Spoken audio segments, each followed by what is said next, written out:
संविधान की धज्जियां उड़ाती है और सीधा सीधा जिस तरीके से 5 लोगों की हत्या अब तक हो चुकी है गोली मारकर, तो 5 लोग मारे गए हैं।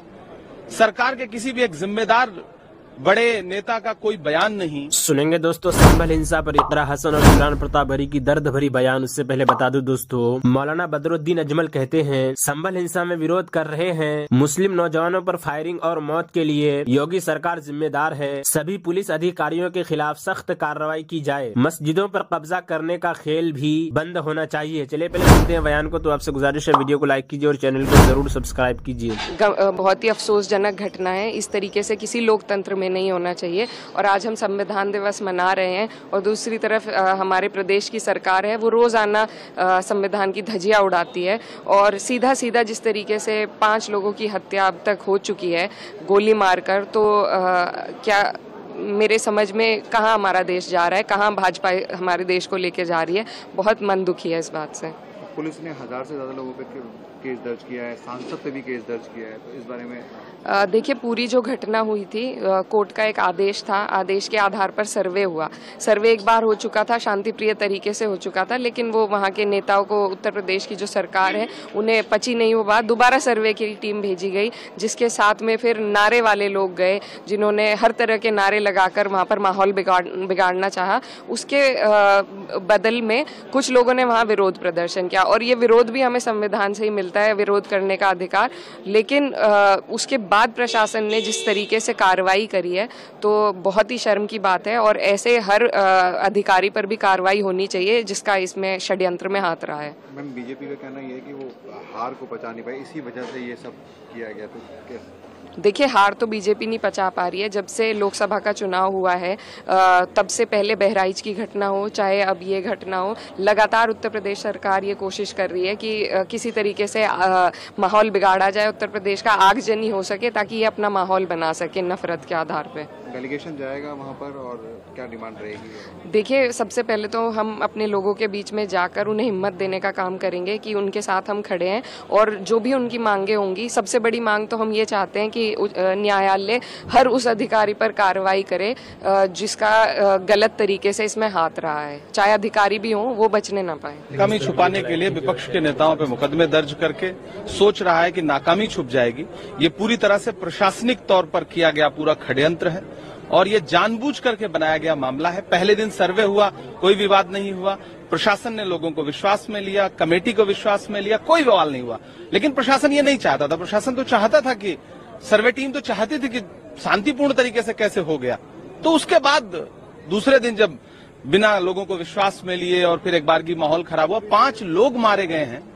सरकार के किसी भी एक जिम्मेदार बड़े नेता का कोई बयान नहीं, किसी मुख्यमंत्री का, उप मुख्यमंत्री का, किसी का कोई संवेदना के एक शब्द नहीं। आपने लोगों को मार दिया, मारने के बाद अब विपक्ष पे मुकदमा कायम करके लोगों की आवाज दबा दीजिए। ये लोकतंत्र तो नहीं है।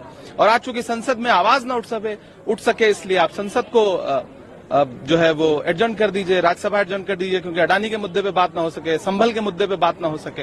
तो ये सीधे सीधे लोकतंत्र को कुचलने वाली कार्यवाहियां हैं। कल संविधान सदन के अंदर जो है एक कार्यक्रम है संविधान दिवस के ऊपर, वो ज्वाइंट सेशन है पार्लियामेंट का। उसमें प्रधानमंत्री, राष्ट्रपति, स्पीकर साहब और राज्यसभा चेयरमैन साहब भी बोलेंगे, लेकिन विपक्ष के सांसदों ने चिट्ठी लिखी है, डिमांड करी है कि जो एलओपी है उनको भी बोलने का मौका दिया जाए। क्यों नहीं दिया जाना चाहिए? क्यों नहीं देंगे मौका? क्या आप बिना विपक्ष के लोकतंत्र की कल्पना करते हैं? आप एलओपी को बोलने का मौका क्यों नहीं देंगे?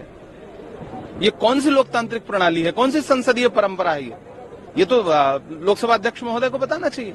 आखिरी सवाल सर, प्रधानमंत्री ने आज सुबह जब मीडिया से बात करते वक्त कहा, पत्रकारों से बात करते हुए कहा कि नकार दिया है देश जो है, जो मैंडेट मिला है, जो बात करते थे लोग, और आज ये कॉन्स्टिट्यूशन की बात करते थे, कॉन्स्टिट्यूशन को यहाँ तार करते हैं लोकसभा के अंदर, राज्यसभा के अंदर, और लोगों ने नकारा है जो मैंडेट मिला है उसके बाद। देखिए, तंत्र और प्रणाली लगा करके चुनाव जीतने पे फिर आप ये कहें कि जनता ने नकार दिया है,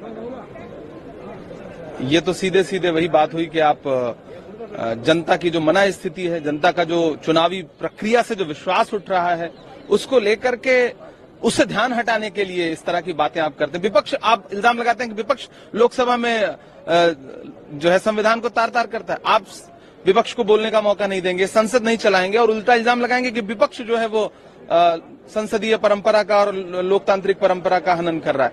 मतलब अब आपके हाथ में सत्ता है, आप कुछ भी बोल दें। तुम्हें सियासत ने हक दिया है, हरी जमीनों को लाल कर दो।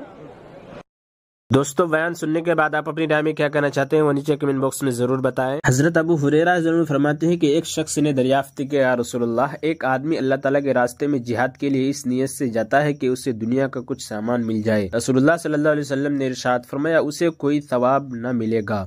लोगों ने उसकी बहुत बड़ी ये बात समझा और उस शख्स से कहा, तुम इस बात को रसूलुल्लाह सल्लल्लाहु अलैहि वसल्लम से दोबारा पूछो, शायद तुम पर अपनी बात रसूलुल्लाह सल्लल्लाहु अलैहि वसल्लम को समझा नहीं सके। इस शख्स ने दोबारा अर्ज किया, रसूलुल्लाह, एक आदमी जिहाद में इस नियत से जाता है कि उसे दुनिया का कुछ सामान मिल जाएगा। आप सल्लल्लाहु अलैहि वसल्लम ने इरशाद फरमाया, उसे कोई सवाब नहीं मिलेगा। लोगों ने उस शख्स से कहा, अपना सवाल फिर से दोहराओ। चुनांचे उस शख्स ने तीसरी मरतबा पूछा। आप सल्लल्लाहु अलैहि वसल्लम ने तीसरी मरतबा भी उससे यही फरमाया कि उसे कोई सवाब नहीं मिलेगा। हज़रत वाइल हज़रमी रज़ियल्लाहु अन्हु रिवायत करते हैं कि रसूलुल्लाह सल्लल्लाहु अलैहि वसल्लम ने इरशाद फरमाया, तुम अमीरों की बात सुनो और मानो, क्योंकि इनकी जिम्मेदारियों के बारे में उनसे पूछा जाएगा, मसलन इंसाफ करना, और तुम्हारी जिम्मेदारियों के बारे में तुमसे पूछा जाएगा, मसलन अमीर की बात मानना। लिहाजा हर एक अपनी जिम्मेदारी को पूरा करने में लगा रहे, खाह दूसरा पूरा करे या न करे। हज़रत आयशा रज़ियल्लाहु अन्हा फरमाती है कि मैंने रसूलुल्लाह सल्लल्लाहु अलैहि वसल्लम को अपने इस घर में यह दुआ करते हुए सुना, ऐ अल्लाह, जो शख्स मेरी उम्मत को दीनी व दुनियावी मामलात में से किसी भी मामला का जिम्मेदार बने, फिर वो लोगों को मुशक्क़त में डाले, तो आप भी उस शख्स की मुशक्क़त में डालें। और जो शख्स मेरी उम्मत के किसी भी मामला का जिम्मेदार बने और लोगों के साथ नरमी का बर्ताव करे, आप भी उस शख्स के साथ नरमी का मामला। हज़रत अब्दुल्लाह बिन उमर रज़ियल्लाहु अन्हुमा फरमाते हैं कि रसूलुल्लाह सल्लल्लाहु अलैहि वसल्लम को इरशाद फरमाते हुए सुना, तुम सब जिम्मेदार हो, तुम में से हर एक से इसकी अपनी रैयत मातिहतों के बारे में पूछा जाएगा। हाकिम जिम्मेदार है, इससे अपनी रियाया के बारे में पूछा जाएगा। आदमी अपने घर वालों का जिम्मेदार है, इससे उसके घर वालों के बारे में पूछा जाएगा। औरत अपने शोहर के घर की जिम्मेदार है, इससे उसके घर में रहने वाले बच्चों वगैरह से पूछा जाएगा। मुलाजिम अपने मालिक के माल का जिम्मेदार है, इससे मालिक के माल व असबाब के बारे में पूछा जाएगा। बेटा अपने बाप के माल का जिम्मेदार है, इससे बाप के माल के बारे में पूछा जाएगा। तुम में से हर एक जिम्मेदार है, हर एक से उसके मातिहतों के बारे में पूछा जाएगा। हज़रत सईद बिन जमहान रहमतुल्लाह अलैह कहते हैं कि मैंने हज़रत सुफीना रज़ियल्लाहु अन्हु से उनके नाम के बारे में पूछा कि यह नाम किसने रखा। उन्होंने कहा, मैं तुम्हें अपने नाम के बारे में बताता हूँ। रसूलुल्लाह सल्लल्लाहु अलैहि वसल्लम ने मेरा नाम सफ़ीना रखा। मैंने पूछा, आपका नाम सफ़ीना क्यों रखा? उन्होंने फरमाया, रसूलुल्लाह सल्लल्लाहु अलैहि वसल्लम एक मरतबा सफ़र में तशरीफ़ ले गए और आपके साथ सहाबा रज़ियल्लाहु अन्हुम भी थे। उनका सामान उन पर भारी हो गया था। रसूलुल्लाह सल्लल्लाहु अलैहि वसल्लम ने मुझसे इरशाद फरमाया, अपनी चादर बिछाओ। मैंने बिछा दी। आप सल्लल्लाहु अलैहि वसल्लम ने उस चादर में सहाबा का सामान बांध कर मेरे ऊपर रख दिया और फरमाया, उसे उठा लो तो सफ़ीना यानी कश्ती ही हो। सफ़ीना रज़ियल्लाहु अन्हु फरमाते हैं कि अगर इस दिन में 1 या 2 तो क्या 5 या 6 ऊँटों का भी बोझ उठा लेता तो वो मुझ पर भारी न होता।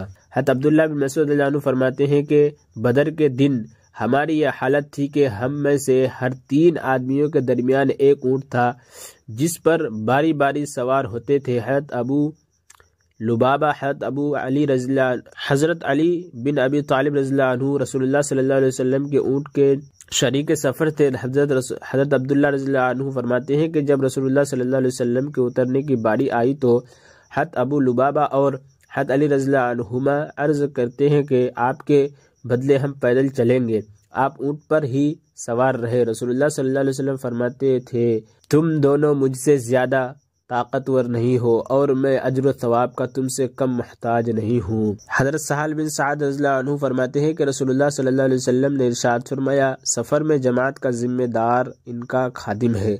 जो शख्स खिदमत करने में साथियों से आगे बढ़ गया तो उसके साथी शहादत के अलावा किसी और अमल के जरिया उससे आगे नहीं बढ़ सकते, यानी सबसे बड़ा अमल शहादत है। उसके बाद दोस्तों, ऐसे ही वीडियो के लिए हमारे इस चैनल को जरूर सब्सक्राइब करें। मिलते हैं किसी और वीडियो में ऐसे ही नई वीडियो के साथ। तो जब तक के लिए दीजिए मुझे इजाज़त और रखिए अपना ख्याल। आप देख रहे थे सुनहरे लफ्ज़ और मैं आपके साथ मोहम्मद साकिब। अस्सलामु अलैकुम रहमतुल्लाहि व बरकातुहू।